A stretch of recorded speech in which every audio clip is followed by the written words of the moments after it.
That's right on time. Yeah, I think that means we're right on time. The real question is this going to be public on actual YouTube?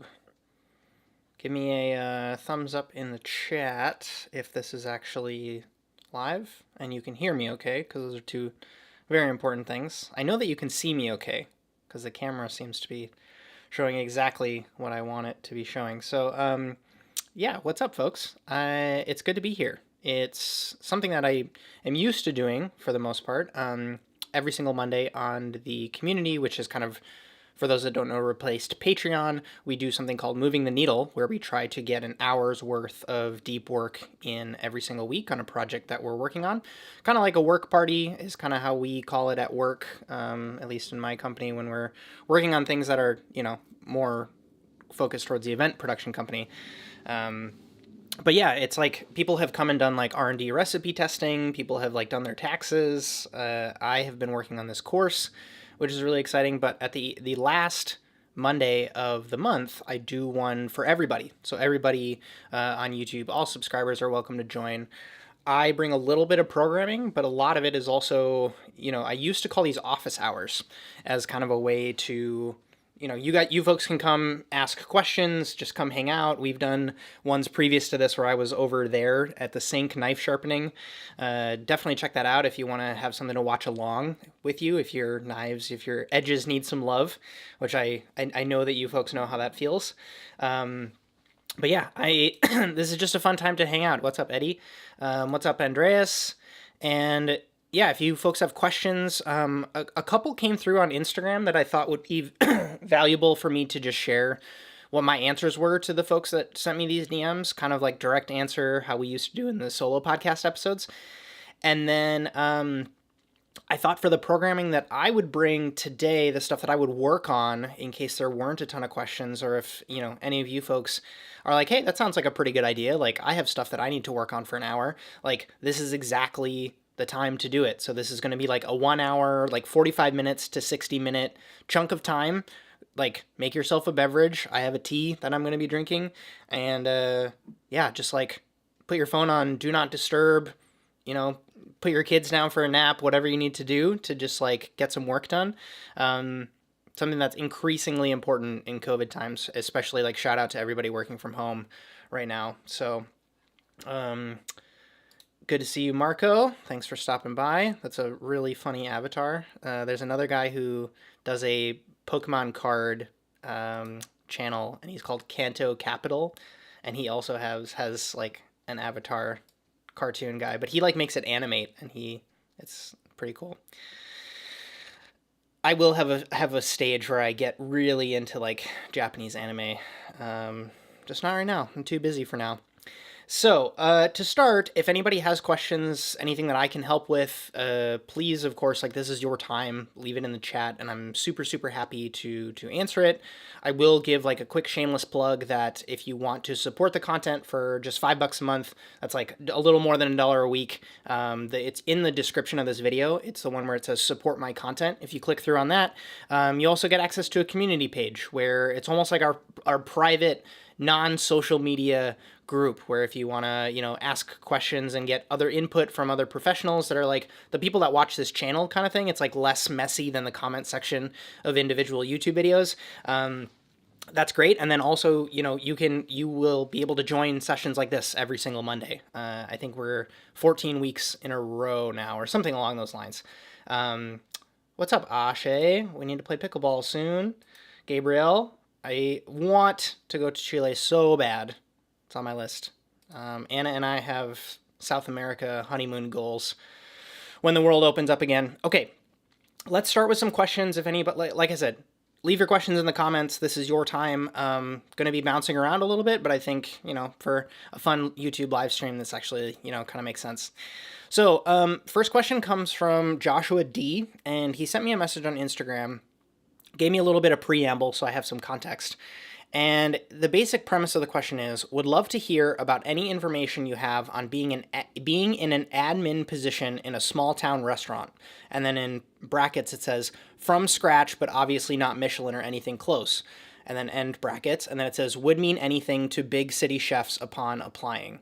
I'm not technically sure what that last bit means, but the anecdote that helps me think about this a lot is Seth Godin has a piece where he talks to entrepreneurs, people who want to start something, from the sense of, is this something that you want to construct in order to find an ideal life for yourself? So that's, on one hand.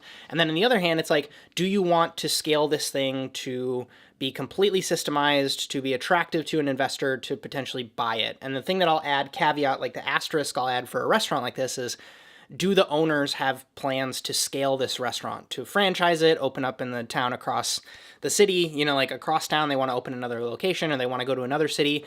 Or is this a case of you're doing admin work just to keep the machine going, right? Because it's two semi-different ways to approach it, right? For the first instance, when it's just going to be you doing that admin stuff, you don't have to think about it as systematized because it's mostly just you that's going to be taking care of it.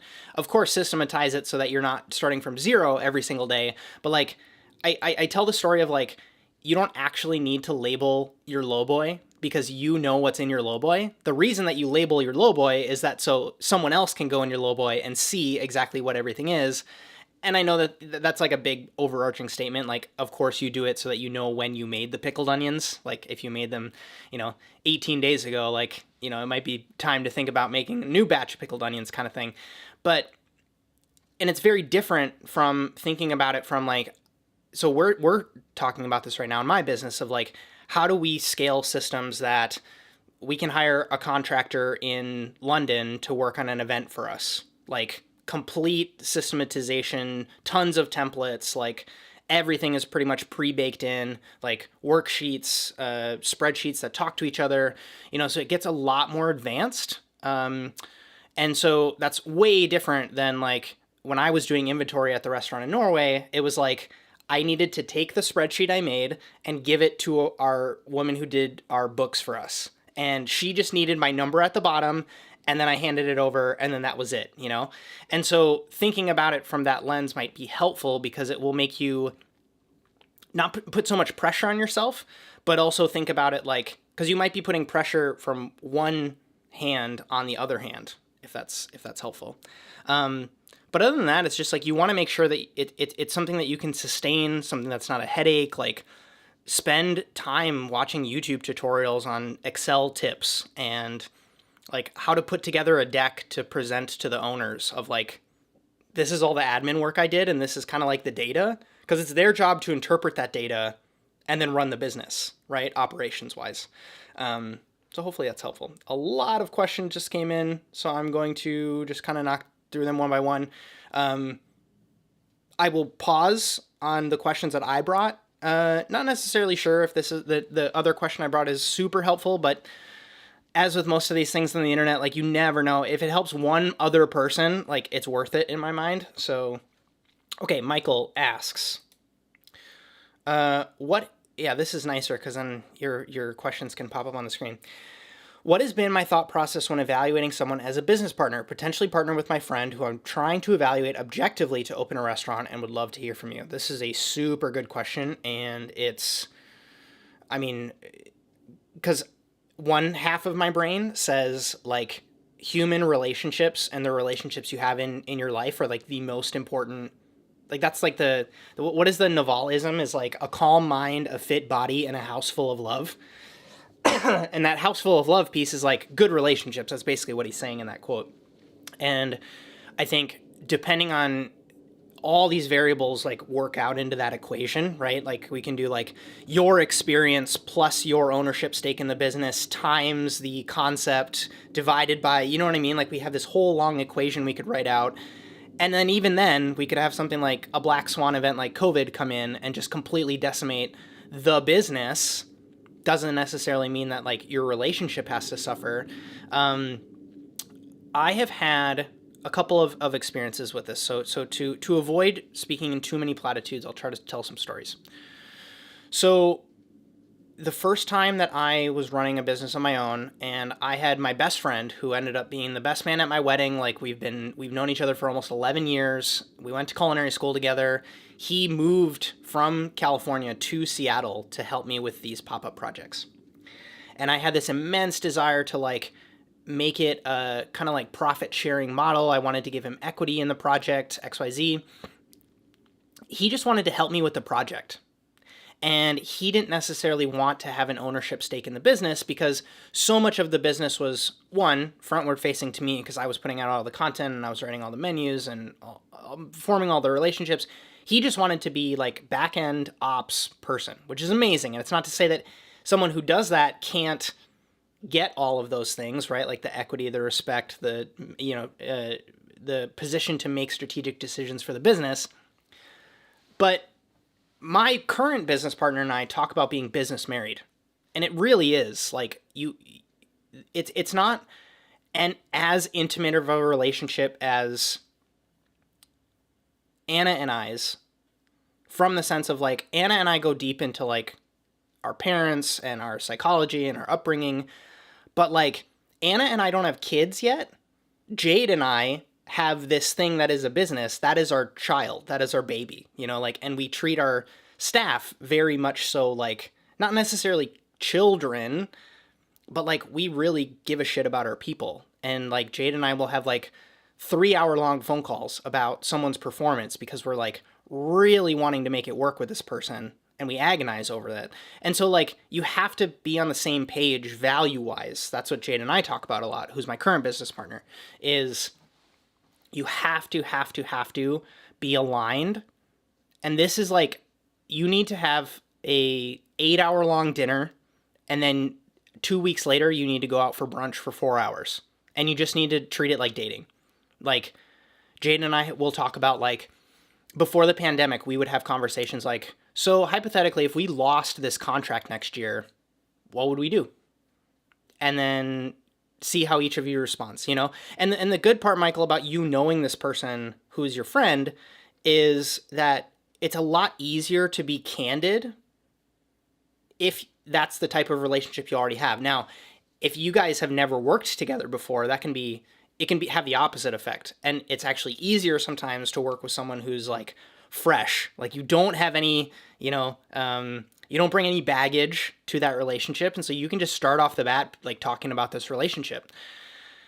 And so to avoid saying the words, everybody's different, because it's true, unfortunately, you need to treat it like, and the other thing that to bring in another relationship context that was helpful for me to hear is Casey Neistat, who's a YouTuber. He talks about this concept that him and his wife do, and Anna and I have certainly adopted this, is that like, I'm my own person, Anna is her own person. The relationship is this thing that we work on together. And so it's so common, especially when like your face is going to be on the side of the food truck, or, like your name is going to be on the bottom of the website that says executive chef, or whatever. Our identities can get so wrapped up in these things. But if you can do the work to separate things and compartmentalize them, you won't bring so much, ego into the situation, which is also, from stories that I've heard of people that have had extreme falling outs, it's like that's usually the contributing factor to those unfortunate circumstances. And maybe the last thing that I'll share is that just like keep a record of stuff. And this is me trying to be like more personal ownership. It's something that I do. So I'll share another example. I was working a contracting job, like consulting for a friend of mine who was doing a packaged food business. And I would do tasting dinners at her kitchen place for potential investors. People who were, coming up from San Francisco who wanted to invest in the business, big restaurant people in Seattle. And I would bring stuff from my pottery, like my nice bowls and my plates and all that stuff, to make a nice presentation for these investors. And as I brought all this stuff to the kitchen that she has, which is like up north in Seattle, I would take photos of the plates that I brought, because I wasn't in that kitchen all the time. She had another team that was working in that kitchen. And so to protect myself, I took photos of every single thing that I brought into that kitchen. And I never told her about it, but in a couple of instances where like she brought a couple of things home, I think, thinking that they were hers, and then I had the photo evidence to show like, oh, these are actually my bowls, or like, do you happen to have my ISI canister? Because I know that I had it here. Like I have the photo of it to show it. And same thing with like conversations with business partners, as far as like, if you guys are talking about equity, you know, like get that stuff in writing. You know, the great piece of advice that I try to abide by is like, make the terms and write the contract in the peace times so that you can have something to fall back on in the war times. Because it's not fun to be arguing about details and semantics and numbers when you guys are fighting, or if you get audited or something like that happens. It's better to have that stuff in place and like hire the lawyer, you know, do all the things that you're supposed to do. So I know that was like a bit rambly, but yeah, this is something that like I haven't put too much content out around, because unlike being a line cook, you know, like being a sous chef, you know, like I have much more experience there. Running a business is something that's like, this is so fresh for me. You know, this is like 3 years of experience that I've gained so far. And so I don't go on the record and share my thoughts, because I want to get enough experience to feel like I can give you something meaty, versus just like telling you my singular experience on this whole thing. But like, I foresee myself having business partners for the rest of my life, basically. Like I'm such a huge fan of sharing the load, being able to share the upside, you know, go through the downsides with other people. It's one of the most fulfilling things I've done. So, yeah, just like have as many conversations as you can, get on the same page, identify what your values are. Like back to my question, my first answer to, who was it? Joshua, like figure out what kind of business this is, because if you're working to sell this business in 4 years to cash out, you know what I mean? And then your friend happens to want to work in this business forever, like that can work. You just have to have that conversation, because otherwise you both are kind of like, you're holding the same rope, but you're walking in different directions, if that's helpful. So, all right. Let's see, Andreas' question. These are great questions, everyone. In my opinion, why won't it let me read this? Okay. What's the most important factor in flavor combinations? I remember me making a video about acid, sourness, but I'm planning on making this hour or so about reading up on that. Any help would be, and you continue, would be appreciated. So, a couple things. I think that flavor combinations are, I don't want to use the word overrated, because it's not true. When I started, I thought that's what it was, you know, and a lot of this stemmed from, I would sit in as an extern at Per Se. After the service ended, we would do menu meetings, because you rewrite the menu for the next day. And that whole meeting wasn't about passing components and tasting things together. The chefs at that restaurant have so much intuitive knowledge of sets that work, right? So if you do something along the lines of like potato, truffle, spinach, Wagyu beef, like that's going to be delicious, you know? Whether or not how you present the components is like not irrelevant, but you know, the flavor combinations are actually like a really good starting place for a menu. And because I was picking herbs and doing eggshells and cryovacuuming meat and cleaning dry storage, I wasn't cooking any of this food. That was the information I had to go off of, and so I dove deep into like set creation. And I loved doing like culinary artistry is up there on the wall. I think it's that one. Culinary artistry is an insane book on flavor sets and combinations. Flavor Bible is exactly the same authors. However, I have kind of like come full circle, and it's a reason that I made my video on flavor and execution, because that, and I still like, if I come up with something better than flavor and execution, I will 1,000% make a apology video, not an apology video, but like an update video of like, hey guys, like I started with flavor and execution being this thing that I thought was the end all be all, and I've actually learned that this is the better thing. So flavor and execution, if you kind of like toggle under flavor, that's a flavor combination. Do you know what I mean? So when you're talking about doing things like grapefruit Campari, or egg and bacon, like those flavor combinations is what makes up the flavor section. Now, when we're talking about how you season things, that's more getting into like breaking down the inherent qualities of individual components and ingredients, from the sense of like bacon is salty, right? So you probably like and I'm saying this from the sense of like what does the ingredient already have? And then how can you supplement it with additional things? So let's just keep on this bacon thread for a second.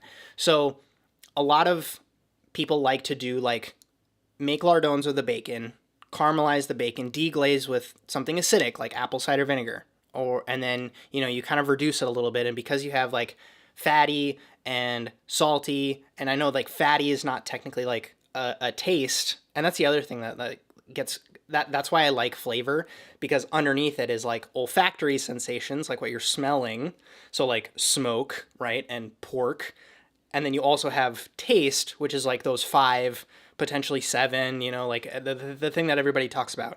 So it's when it seems a little bit exhaustive to think about, oh, there's so much more to it than just acidity. Like acidity isn't the end all be all, but again, when you're talking about something like bacon, you have this olfactory sense, you have the salt, you have the kind of like fat meat to lean meat kind of ratio there.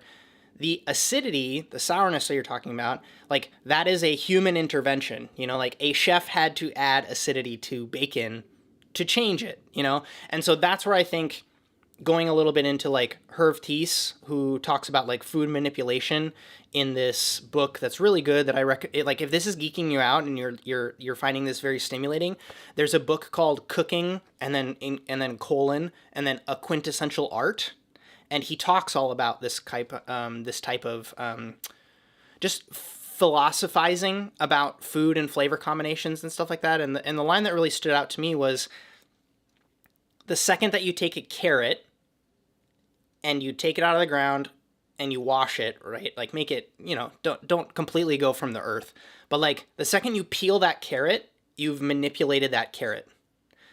And some people, maybe a carrot's a bad example, insert potato or beet or whatever, but like you've manipulated that ingredient. So then the question becomes like, where does the manipulation stop? And you decide, this is what I'm going to put on the plate and serve to people. And you hear those, crazy techniques where it's like, oh, well, you peel it and then you cut it and you take the core out and then you roast it at 400 degrees with like olive oil and sea salt, and then you wait until they're super tender, and then you juice the other half, and then you cook those roasted pieces in a cryovac bag with the juice, and then you take it out when they're super, super tender, and you dehydrate them a little bit so they get like the chewy shell on the outside. Like none of that's bad. And that's what I think also trips people up a little bit, where it's like, and for a lot of like my generation who went through the whole Ferran, Grant Achatz, Wiley Dufresne, Modo kind of spree of molecular gastronomy, modernist cuisine, we saw what the bad end of that spectrum looks like, right? And then it overcorrected, right? Back to like the new Nordic, everything is like, looks like it was picked off of a log and put on your plate kind of thing, where everything is so natural, even though like there's a bunch of this technique applied to it. And so deciding kind of like, look at all of these things as tools, and really have an understanding of combining something like rules, like the rules of, salt decreases bitterness but enhances sweetness. So like in my opinion, everybody's ice cream recipe should have salt in it. If you're making an ice cream base or a custard base or a sorbet base, like, and you're planning on serving it as a sweet item on your menu, like there should be salt in that recipe. Same thing if like you're making a chicory salad and I have a great segment coming up on a future podcast with Steve Clare, who's a chef who kind of like was one of my OG kind of like mentors when I was in culinary school. And he tells a story about how he was working at a really large food manufacturing place in New York. And they had flipped the ratio on their vinaigrette recipe. So instead of 3-to-1 olive oil to vinegar, they were doing 1-to-3, or, reverse it. And he did some digging back into where this game of telephone originated, and it was because they were doing it with an avocado salad. So they needed an overly acidic vinaigrette for this avocado dish because avocados are inherently fatty, and you need some acid to, like, additional boost of acid to cut through the fattiness of the avocado versus, like, do more olive oil and avocado fat, and you just have this little bit of vinegar, trying to compete with that. So all, like, we could talk for ages and ages. Like, it's one of the reasons why, like, I structured this course that I'm working on around principles like this versus this idea of, if you're gonna do a roast chicken, you should always do lemon juice in your sauce, kind of thing. Like, so much of the past 10 years, at least, that I've been in food have taught us that, like, there's no right way. There's so many ways. I often use the anecdote of, like, if you go to any random kitchen in the US right now and chef asks you to make a hollandaise, like, it could be anybody's guess how you are supposed to make that hollandaise, because there's just not an infinite amount of ways, but there's like 4 ways at least that I can think off the top of my head on how to make hollandaise. And they all give different results. It's not to say one's better than the other or not, but, we just know more. We know more. Thanks for your question. If you guys are in here and you haven't left a like, do that. Leave a like. I want to see some thumbs popping up on my screen. Gabriel from Chile asks, I have to do a sauce with a marinade of a pork. What can I do? The great piggyback off this last point. What's the rest of the set? Like, that's my question. Is, like, what else is going on the dish? Because, I could tell you to do something with, like, roasted bell peppers or something like that, and all of a sudden you're telling me that you want this to be a dish with, like, apple and mint and pork and bell pepper might not work exactly how you hoped it would, if that makes sense. Hawk Reaper, what's up? What's up, Adi? Marco. Okay, great topic. Would I ever consider going on TikTok? I feel like I'd make a killing like Matt. So I've met up with Matt since he's done TikTok, and he had incredible first mover advantage. Like, he just made great TikTok content. Like, it wasn't trying to really, like, teach you anything. It was just, like, satisfying videos of him cutting stuff, For everybody that doesn't know, we're referring to his account name is A Cook Named Matt is his account. And someone else commented on YouTube the other day, too, that was like, you would do such a good job if you made videos like Kenji Alt Lopez, and you just put a GoPro on your head and showed us how you're cooking at home. And it's just one of those things that's like, all these things in my mind are like, two camps. New platforms are like shiny objects to creators. If I was feeling like I didn't have a big enough audience, or I was really having a hard time reaching the types of people that I wanted to reach, and a new platform happened to crack that open and be like, all the young chefs and line cooks and sous chefs and culinary school students are like, they're on this app and they're like, there's a huge white space for it. I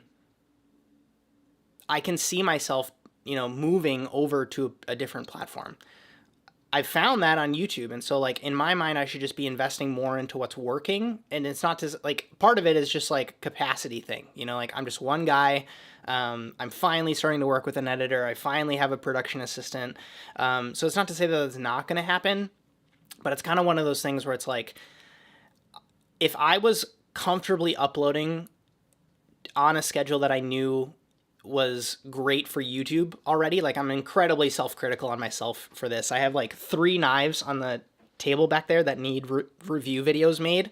And it's just, so that's one hand. And the other point that's, like, kind of adjacent to that is, and it's not talking anything bad about Matt's audience. It's just like, there's a lot of people who consume his content that don't cook, and so I'm just very cognizant of, like, who am I attracting with the content that I'm putting out there. I think the other thing that irks me about TikTok is that I heard, who was it? Somebody said it, I think on Twitter the other day, that, like, TikTok is the potato chips of content for the internet. Because, like, you can't just stop at one TikTok. You know, you just want to keep going and keep going. And before you know it, like 90 minutes have gone by and you're on TikTok still. And I look at things like the Emulsion podcast, like my reviews, like even how I approach answering, and like I want to be like the smoothie shop on the corner. You know, like I want to be like nutritionally dense grain bowls, salads. Like I want to be like, I want to cause people to rethink how they're approaching problems in their career and how to improve. And it's not to say that that content won't do well on TikTok. I'm just like, I would rather book cool Emulsion podcast interview guests than try to get some numbers on the board on TikTok, kind of thing. I also like want a little bit of like the Lindy effect proof, right? So I want, there's great examples of like, actors or like just like celebrities in general who just like, they joined Instagram a year ago, or like they just joined Twitter 6 months ago. And so the Lindy effect, for people that don't know, is like the longer something's been around, the more likely it will be around in the future. So like TikTok has been in our lives for what, a year, since the start of the pandemic, basically, when it really like hockey sticked upwards. So it's like, it's not to say that I only think TikTok will be around for a year, but like that's what's guaranteed, you know? So if TikTok has a 5-year track record, I can probably assume it will be around for another 5 years. That's something that I can probably get behind and support. And again, that comes back to the audience thing. Like if you were starting from zero and you really want to build an audience, like could you go live on Clubhouse every day and do stuff on TikTok and, you know, really nail down what your audience is, or even just build a great top of the funnel, right? For people that don't know, it's like if you have 100,000 TikTok followers and you want to transfer those people to Twitter or your newsletter or YouTube or your restaurants page or whatever, like you can expect a percentage of those 100,000 to make it and actually do the thing you want them to do. And so if that's your goal, like please do that. But like I'm cognizant of the fact that like I don't know how many of you are on there either. Like I did a poll in the community for people that wanted me to do a Clubhouse, and they're just like, like it's whatever. And so it's like, what is it for? I'm constantly asking myself, like, what is it for? Am I leaving potential sums of money on the table? Could I be doing like cooking content? So like, here's another way that I approach it. To the point of doing videos like Kenji, like cooking at home kind of thing. I'm actually going to be launching something in 2 weeks. Like we just had a meeting about it this morning, of me cooking at home, but it's one day a week, one day every 2 weeks, I think is how we're starting on it. But we're like releasing the menu as part of Voyager's Table stuff to attract more clients to Voyager's Table. And so it's like, that serves a bigger goal of mine, which is to grow this event production company business. So that's much more attractive. And then like I can continue to do the stuff that I'm doing here and help you folks. And like the podcast is still going to keep going. Like I have tons of gear to review still. I just ordered a new spoon that I'm going to be reviewing. So it's like, I can't do it all. But it's also like anytime that you're leading something of your own, you have to be careful of shiny objects. Like decision-making first principles have to come into play. Because it's like, what would I do with 50,000, 10,000, 20,000 followers on TikTok that I can't do with YouTube? I'm not necessarily sure. All right, Hawk Reaper. Why does this keep hovering over my... I can't read your questions. Silly software. I'm going to start a job as a line cook at a new restaurant that you currently... at a new restaurant. You currently work at a high-end restaurant with a pre-planned menu, so it's pretty chill and slow. Any tips on being fast and efficient? Hate to shamelessly plug the course here, but the email newsletter went out last night. If you go... How do you navigate to it? Send me a DM if you're interested in being a part of the beta cohort of the course. Because I do talk about a lot of these tips on like the subtitle of the course is Adaptive Kitchen Productivity, because I want everybody to feel like they're more capable, they're faster, they're more organized in the kitchen. And so you're starting a job at a new restaurant. So pre-planned menus are not great. not great from the sense of like, it doesn't teach you to be adaptable because it doesn't give you enough changing variables throughout your workday. And so the best way to like figure out what you can do at your current restaurant that is going to carry over to the new place and get really good at those principles, from the sense of like your station setup should be like, how can you make your station more effective? Like better setup, more conveniently laid out, like less stuff on your station. How can you like introduce a random cleanup in the middle of service for yourself? You know, like if you're bored, like if it's pretty chill and pretty slow, like my chef at the last restaurant I worked at, he would make us clean the floors again right before service, as a way, because he liked that, he had it in his mind that he liked to be able to walk around his kitchen without his shoes on, like in his socks. Like he wanted the floors so clean that he could walk around with his socks on.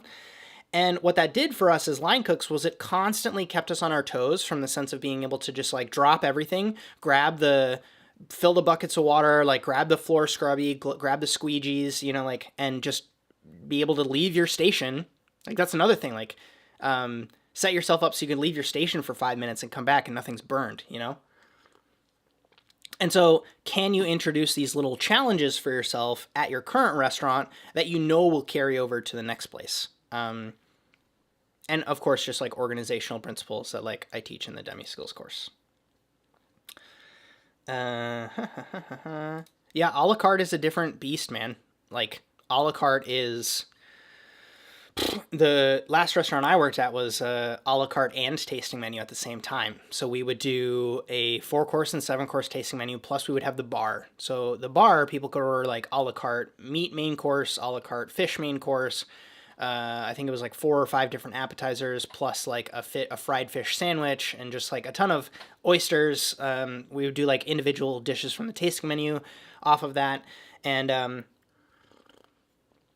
like a lot of it, you're not going to know until you start, unfortunately. Like I hate to say that, but it's just, you don't know what the setup is like. You don't know what your station looks like. Like unless you've staged there and you know you worked that station with the chef de partie, who, you know, will either be training you or like you got to see your station in person. Even then, like you don't know what the standards are for, like, we would always have this thing where you couldn't run out of things.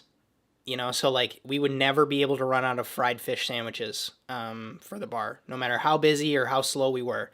And so it's like, if it's that type of restaurant, you have to approach it differently from a place where if you run out of short ribs, you 86 the dish and you're out, you know? Like that's a very different type of dynamic. And people who have worked in restaurants where like it's not okay to run out, it's a different beast, you know, because you have to be really on top of your portioning. You have to be really on top of like your board. So like your board, and how I define it is like, how many of that dish are you working on right now?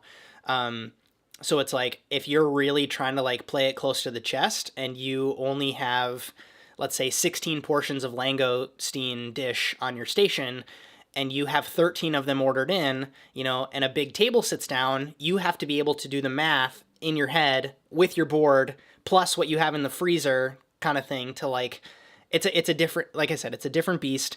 You're not going to know it until you get the real world experience. But there are certain principles you can kind of like, because it's contextually different for every restaurant. But again, these principles you can think about before you get there.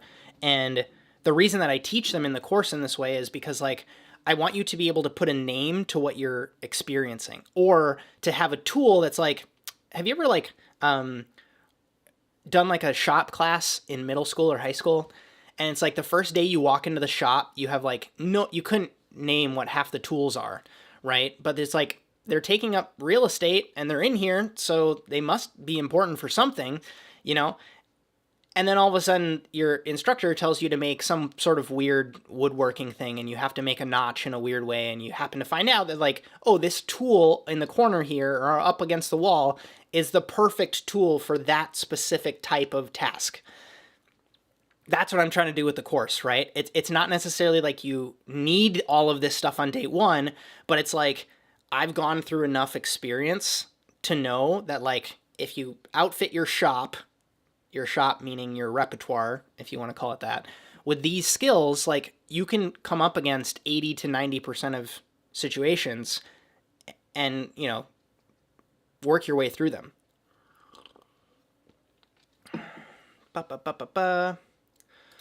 More praise of Extreme Ownership by Jocko. I think new business partners would form a great relationship if they both read and discussed together the topics brought up in that book. I think so. Yeah, that's the other dynamic that's always really frustrating is this. I mean, like, huge props to my business partner, dude. Like, she gave me the co-founder title when I, like, way before I thought that I deserved it, you know?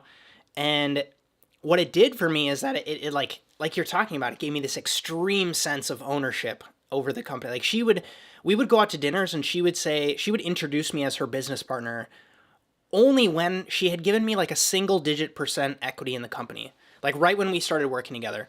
We weren't technically, like, I wasn't co-founder at the time, but she introduced me as her business partner.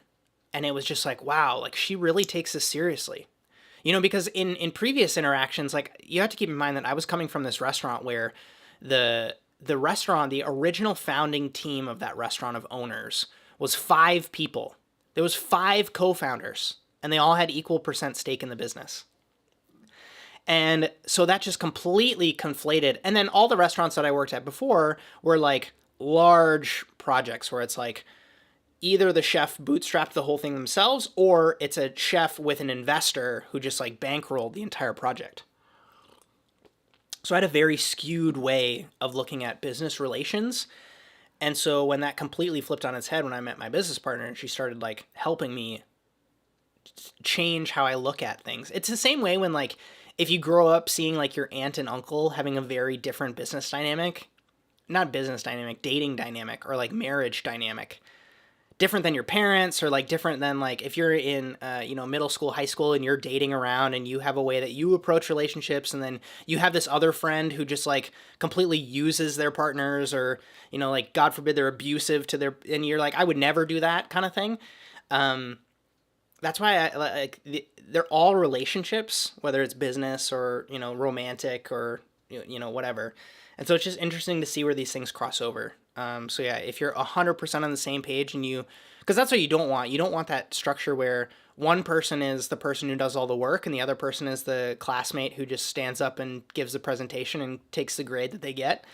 And you can screen for that, you know, like, that's why I like, you have to be incredibly your EQ, your emotional intelligence has to be like off the charts in order to extract the knowledge that you need from these like 4-hour, 6-hour, 8-hour conversations, you know? And that's why I recommend them taking so long, because, you know, Derek Sivers has this question he asks where he says, what's the third best rock? It's something to the effect of like, what's the third best rock band you like? Or like, what's the third best painting in the world? And he asks the third because, like, for the first answer, you're going to give your stereotypical answer. So, like, for the painting thing, everybody says Mona Lisa. And then for the second answer, you might say, like, whatever artist comes to mind. It's Banksy or Jackson Pollock or Basquiat or whatever. But then the third one, you really have to, like, sit there and think. You're like, I'm not going off the script. And it's not like the second one that comes to mind. Like, you know, we say that in conversation. So you really have to think. And so, like, keep digging with this person to try to figure out, you know, what it is that makes them tick. Because you'll learn a lot. And red flags are great. As much as people, like, belabor red flags and think that they're this thing that's to be avoided. Yeah. Keep writing, Andreas. Keep going. All right. Mark. Chef is leaving the restaurant I work at and has really taken me under his wing. Would a sabot pocket knife be a good idea for a gift? Let's look. Sabot pocket knife.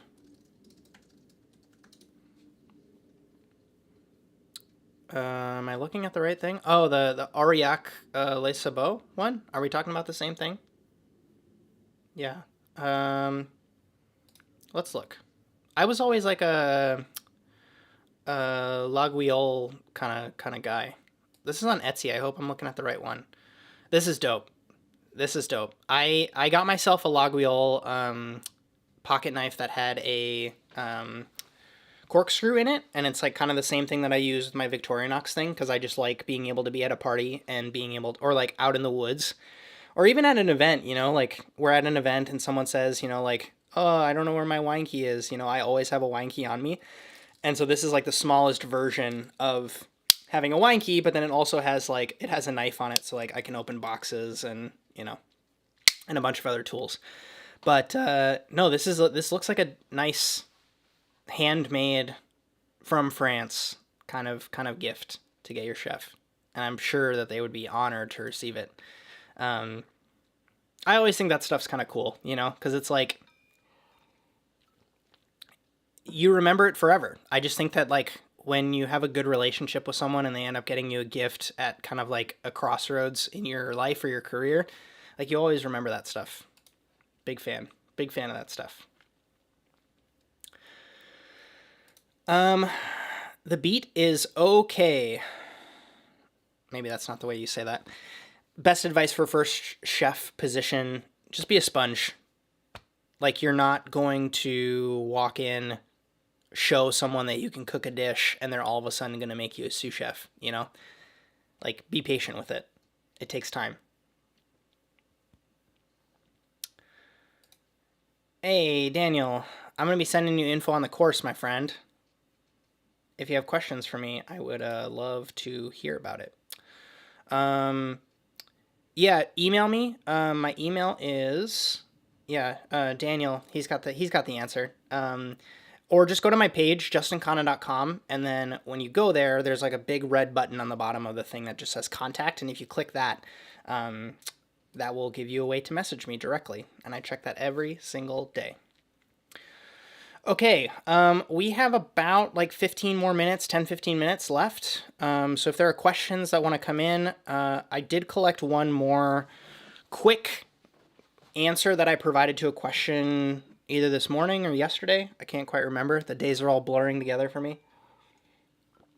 And I wanted to share it again because I'm on this tear with giving you folks value and answers that I wanted to just, if it helps just one of you, that will, you know, make my day.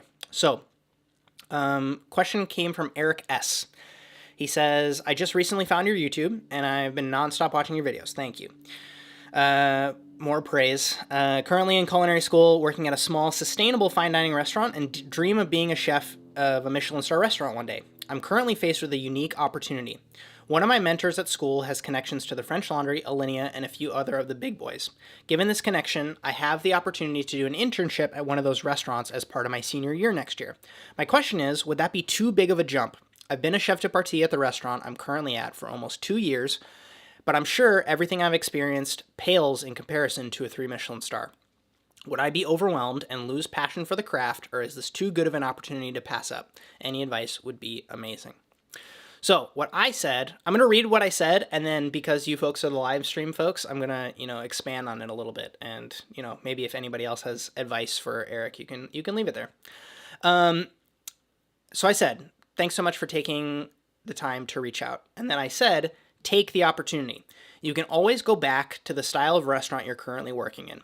Certain people have to wait years to get a response from places like that. Forget having a warm lead to an internship opportunity on the table.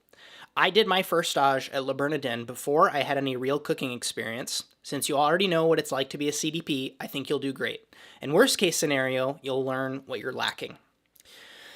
So again, I can't get into like the nitty gritty over DM just because that would take me ages and ages and I would never get anything done. But, you know, that's a pretty good distillation of kind of like how I approach things like this because like I said in my answer, you might find that you're just completely out of your league. Like that's what happened to me with Le Bernardin. I was asking really stupid questions. It taught me a lot. You know, I was not afraid to ask stupid questions. It actually caused like one of the chef de parties to like, not mentor me, but he would be like, hey, come stand right here. If you stand right here, you can watch me do service and you can ask me questions. You know, but that only happened because I was so willing to show that I was like hungry and eager to learn. And then the other piece is like the anecdote comes. This is another Navalism, but it's like if I always did what I was qualified to do, I would still be pushing a broom around. And that always really like sticks with me in my mind of like you will learn the principles required to execute at whatever level you're at given a certain amount of time. Do you know what I mean? And I think that there's this common misconception, and I think a lot of it arises from, the stories that people tell from going to stage at EMP and they, like 11 Madison Park, and they make you cook a dish while you're there. Like they give you, I'm pretty sure how it used to work is they would give you a protein, and then they would tell you to go in the walk-in, find what you can make a dish with, and then they give you like 2 hours to make a dish, or an hour or something along those lines to make a dish with that. And I think that there's this fallacy that arose from stories like that where people feel like they have to just like puff their chest out completely and just like, I have to blow these people's minds. And the fact of the matter is, like, even if everything goes right, you know what I mean? Like, think about like an Olympic performance, the wind speed is just right, and your boots are fitting just perfectly, and you clip your toenails so you happen to fit in your boots just right, whatever. You got great night's sleep the night before, and everything goes perfect. If you make a great dish on your stage at EMP, the next week, no one's going to know what the fuck your name was. I'm sorry, like, it seems very harsh to say, but it's like, wouldn't you be better off seeming like someone who is a team player, who is not afraid to communicate, who knows how to work clean? You know what I mean? Like, all these things, and that's why I call it the Demi Skills course, right? This course that I'm working on. Because it's like, it's not your ability to combine flavors and make a sauce and whatever, like all these things that, are valuable. I'm not saying they're not valuable, but there's so many other prerequisites that make you an attractive hire, or someone who is attractive to potentially mentor, or like you have the right attitude for me to teach you things. Everybody that's enjoying the riffs that I'm going on right now, you're really going to like my episode I did with Stephen Clare, which is coming out, let's see when this episode's coming out, because this is like huge bomb drops. This guy was the guy who I reached out to April 15th, so almost a little over 2 more weeks, everybody, is when that episode is gonna go. So, let's see. Yes, Beyond Order by Jordan Peterson's amazing. I really enjoyed that book. How does knife thinning work? I've tried looking into it, but I feel like I never got a concrete answer. Thinning meaning what? Are you talking about like taking a big, thick, chunky boy sabatier knife and like thinning it down to be a more nimble, potentially giving it some flex kind of thing? Clearly, I haven't done it because I don't even know what you're talking about. Books. This is hard because I've been such a podcast and YouTube lecture and just like more digital media fiend lately versus getting books. So unfortunately, when people ask me this, they're books from like when I started in school. I will say that the new French Laundry per se book is really good. I got to look at a friend's copy and quickly flip through it, and I read some of the stories. Phenomenal book. It's a very well executed update to a classic.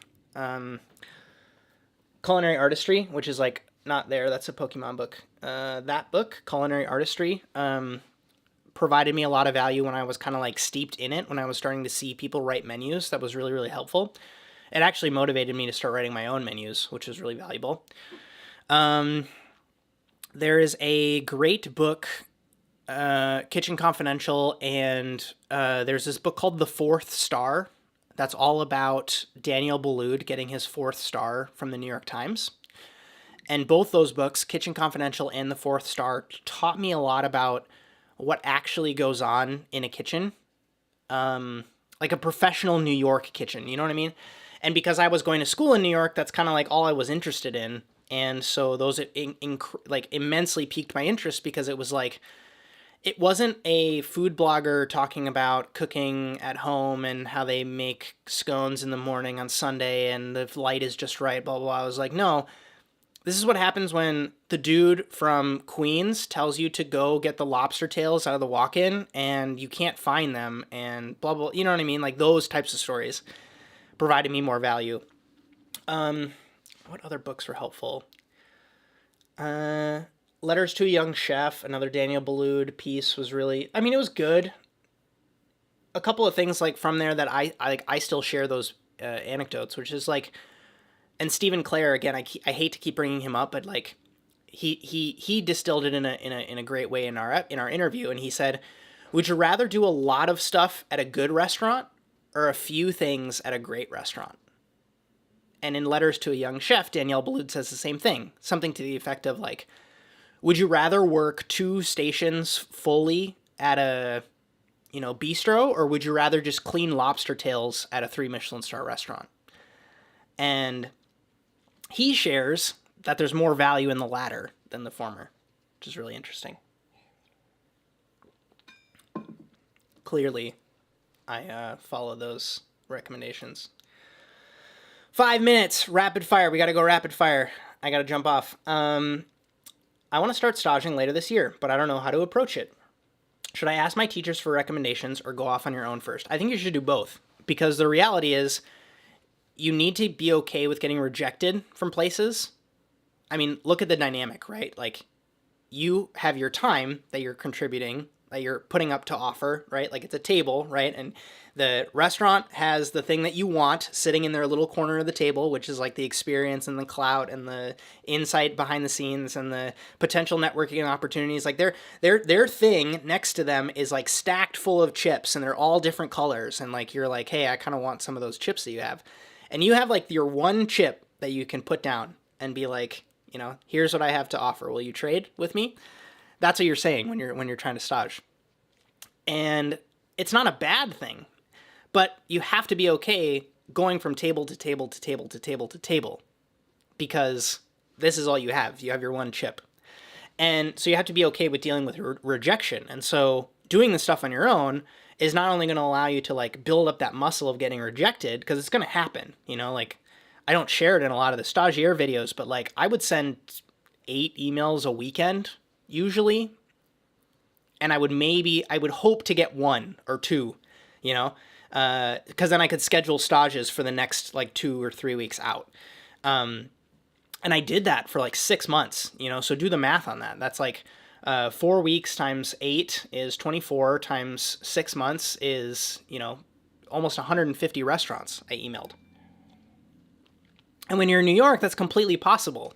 And it wasn't all in New York. Like, I was emailing some in Chicago because I wanted to get my externship in Chicago. And there was a lot of places where like I would email them just because I wanted to get connected to the chef, because they used to work at a restaurant that I actually wanted to go stage at, if that makes sense. But the teachers are great because they will give you the warm leads. Like they'll be able to say like, oh, I actually know one of our students used to, who graduated here 2 years ago is now working there. Let me get you in touch with them. And that can give you, again, that's another chip. Now you have 2 chips. Now you have your time and you have a connection of someone who can, potentially give you a sign off and say like, I'll vouch for this guy. He can come in and work. Yeah, great advice from Andreas here. All right. Maybe one more question after this. Mario asks, talk about investing in synchronization, and it came to me at the perfect time. That's amazing. That's actually the goal of any content creator putting out stuff. Because you see that, right? Like if you ever go read a book at a time when you're not ready for it, those lessons aren't going to hit. But when you're ready and the content finds its way into your life, that's amazing. What does investing as a full-time cook look like? I share in that episode that it's literally just, so are you talking about time or money? 2 very different approaches, right?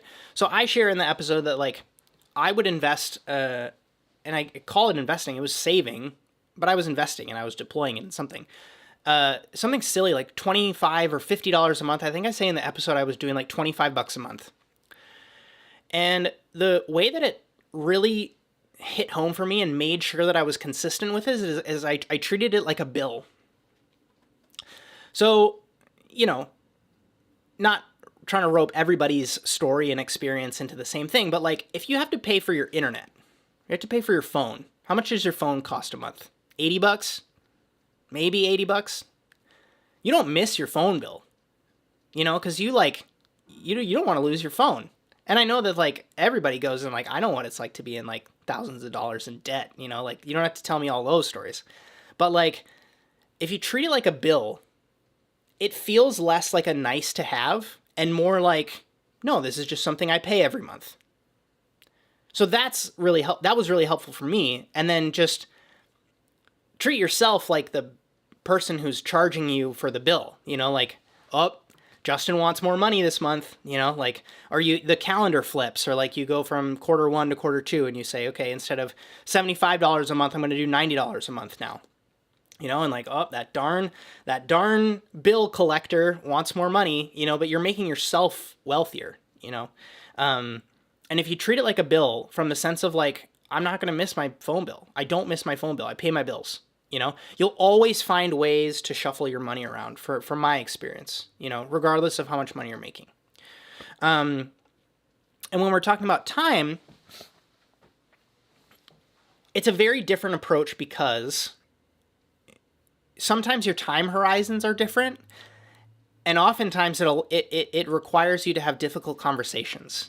So if you have a station partner who, you know, or someone who works in the restaurant that you're really just not getting along well with, and you want to invest in that relationship, that might require doing things like taking projects from them. That might involve asking them, like, what do they like for staff meal? Like, we had a great thing that, you know, earlier here about doing a gift for your chefs, you know? So it's like, if you know that that person's 4-year anniversary at their restaurant is coming up and you could get them something nice, you know, like, why would you not invest into something like that, you know? And then there's the other, you know, piece to it where it's like investing in yourself. And I leave a lot of that in my 2021 playbook article, which anybody can search online. Just search Justin Khanna 2021 playbook, and that will pop right up. That's great that the connections are far and wide, because that's like the easiest way to kind of like use that to your advantage. You know, like there's a lot of people who have this fallacy that they have to be like self-made, or like, I'm not going to take any help from anyone because it's not going to be my accomplishment. And it's just not true. You know, like no one is self-made. Nobody. And the second you wrap your head around that, it's like everybody has help. Your customers paid you. You know, like that's help. You had an investor. That's help.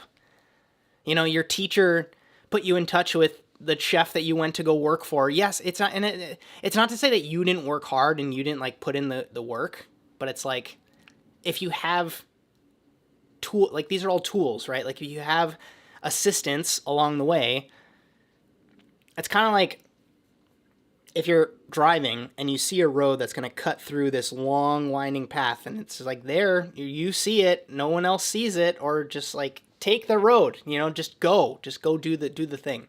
You know, don't wrap your ego up in this whole thing, where it's like it has to be me.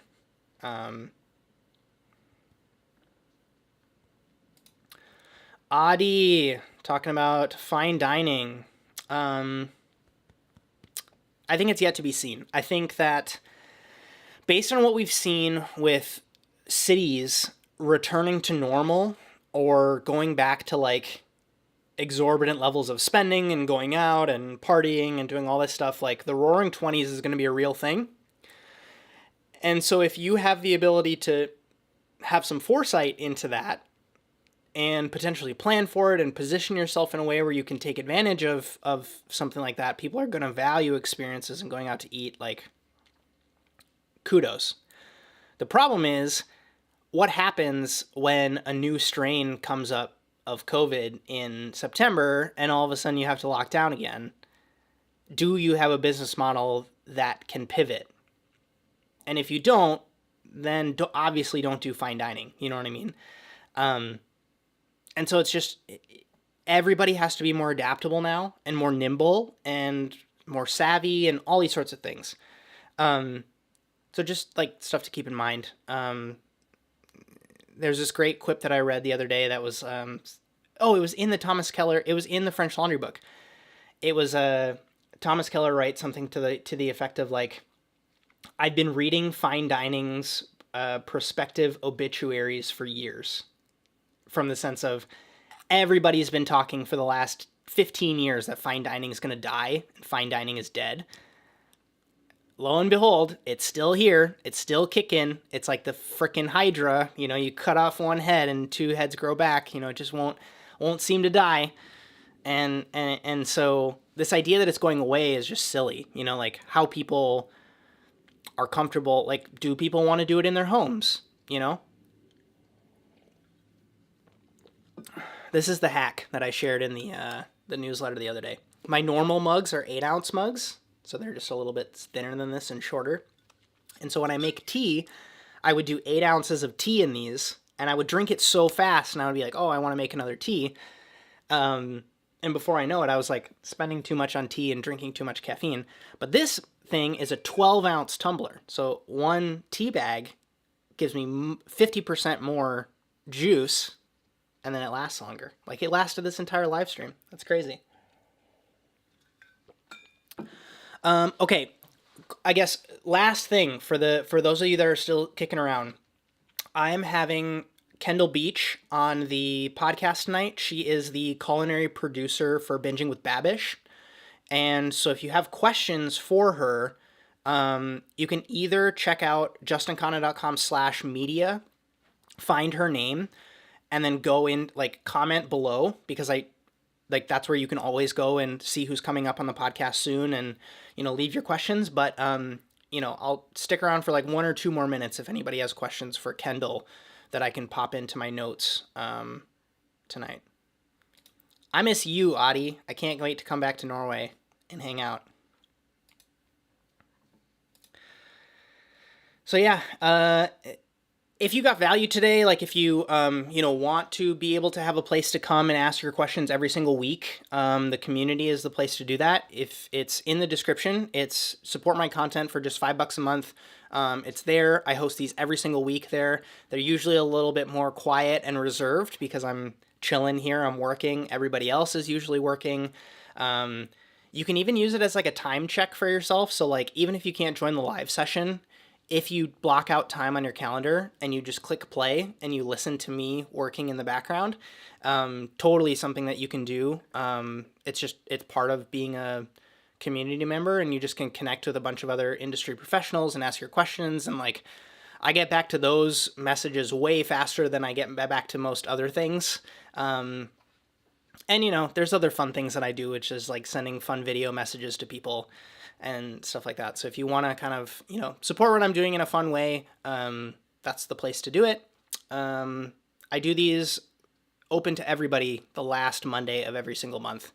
And so what's the next Monday? The next last Monday in April is 26th of April is when I will be here again. Let's just triple check that I will be here.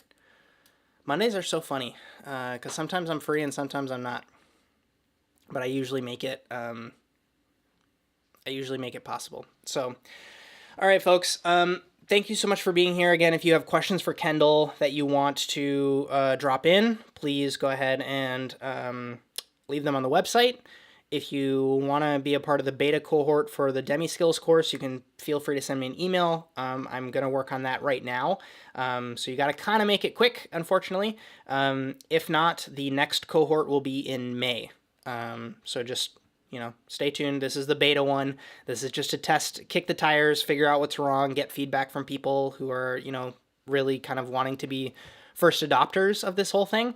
And then I'm going to do the real launch. But doing it now is a great way to save a lot of money, and just be involved with building this thing that I hope, you know, provides a lot of education and skills to a lot of people who want to make moves. So that's me. Appreciate you being here, folks, especially the ones of you that, you know, responded to other people in the chat and left some really thoughtful questions. And yeah, I hope you all have a good one.